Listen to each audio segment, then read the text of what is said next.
Konnichiwa.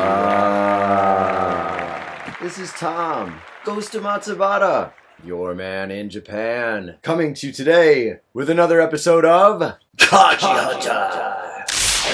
Welcome to episode number 12. And you already know this, but I'm not the best at kanji. I don't have the best handwriting, but I do have a love and passion for Japanese kanji. And I have a few students who I'm trying to inspire to feel more comfortable reading, writing, and playing with Japanese kanji and the Japanese language. If you're interested in learning Japanese, then you should definitely contact me. I'm looking for new students. Today's suggestion again comes from a fellow Nagoya musician, Megu from the Fates. Back when she recommended that I look into tsurai, she also mentioned toru. Now, toru is a really interesting kanji, fairly simple to draw, with a very dark past. So, first, let's draw this kanji, and then we'll talk about the history and etymology of it, and I'll also show you some cool related kanji and also something that you can do to see your radicals at work. So, first, let's draw this. To draw toru, first you start with this line up here. Come down on the left like this. Couple lines in the middle here with this guy like that. Right down, and then on the right we add this guy. Alright, and then next to it we have our hiragana ru. Alright, and that is the verb toru, which means to take. And thank you very much. I think I drew that fairly well, so I'll take my applause and my pat on the back. Thank you. Now, the history and etymology of toru, to take, is dark. You know I like dark topics. So, we're going to talk about the etymology of toru. Now, back in ancient China, of course, like anywhere else in the world, there was wars going on. Wars, right? So you've got your warriors out there, and they want to get paid for their service as a mercenary soldier, right? So how do you prove to your king or your emperor, your superior, whoever, how do you prove just how many people that you killed? Well, one way to do it is to take somebody's head, right? And that's all well and good, and especially if you've killed someone that's of very high value, you definitely want their head.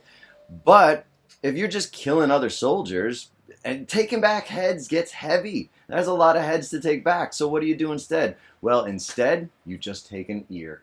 Yeah. All right. So if you look at the breakdown of toru, it's this.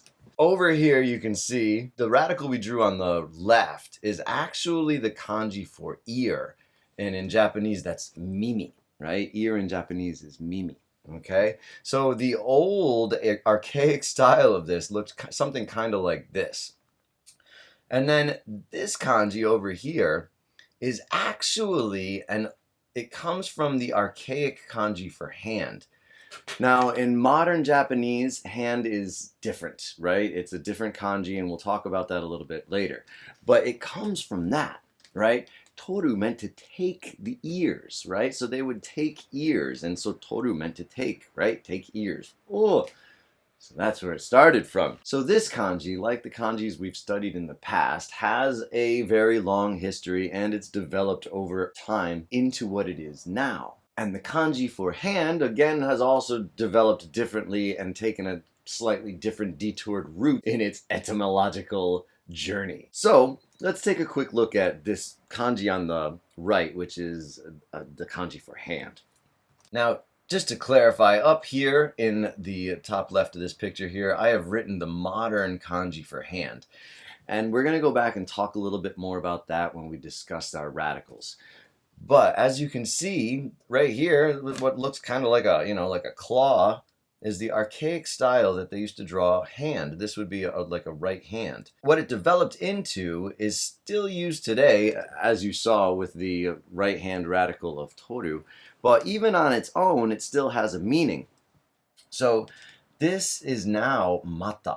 Mata can be used as a grammatical point in a couple different situations, right? Mata wa can be like an either or situation. Mata to, in addition to what we've already talked about, you can say mata to something. And then mata mo means yet again, right? Something happens yet again. So again, this has a meaning in modern Japanese.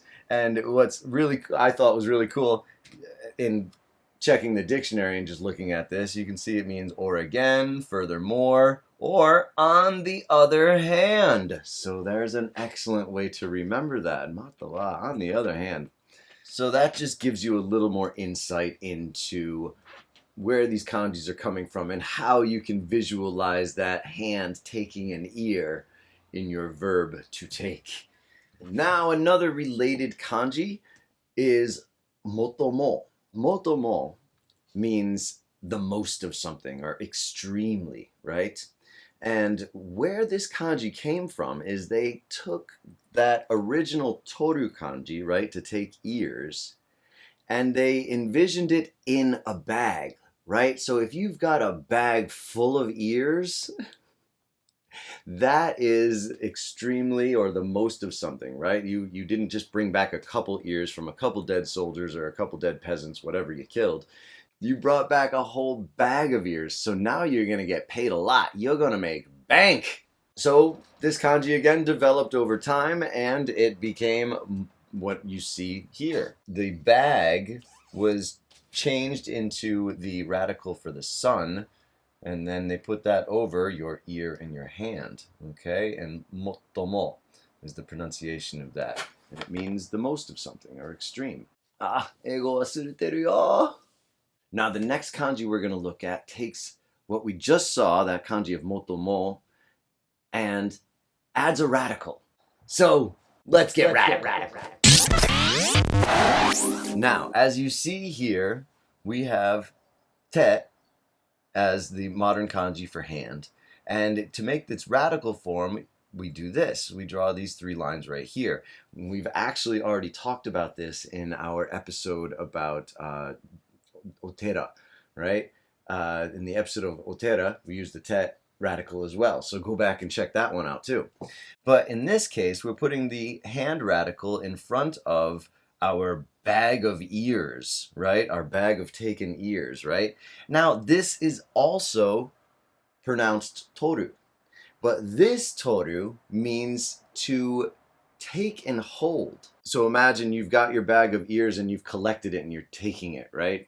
So this toru can be used in the sense of, like, you see it often in satsue or taking pictures, for example, right? Because when you take a picture, you keep it on your film and on your camera roll, right?